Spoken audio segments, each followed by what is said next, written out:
Each area of your website should have its own heading, but not each should have an H1. Usually a web page will have one H1 tag, then multiple H2s and H3s. First, let's get rid of this word section here, then add some white space, a tab, and inside of the section, we're going to start off with an H2 tag.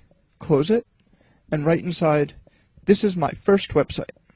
When designers make something, this could be a web designer making a website, a graphic designer making a poster, or whatever.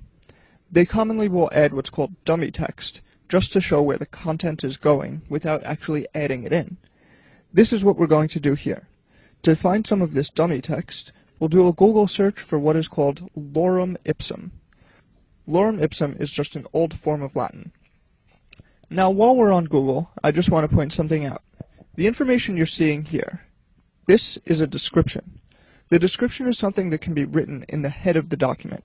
It's just one of the many things that should be included in the head of the website. But these are all things that are a little too advanced for this course, and I'll go over it in the next intermediate level course. And at this point in the course, you're probably starting to realize the value of my teachings and how much you'll be able to get out of continuing. Anyway, you can probably click on any of these to get some lorem ipsum. I'm going to click on this one here, and just copy a few lines of this text. Then come back into our document. Now, since this is going to be a paragraph of text, it's going to be in a paragraph tag, which is just a P. Then paste the text into the document. You can see that the text is going off the screen here, which is a little bit difficult to look at.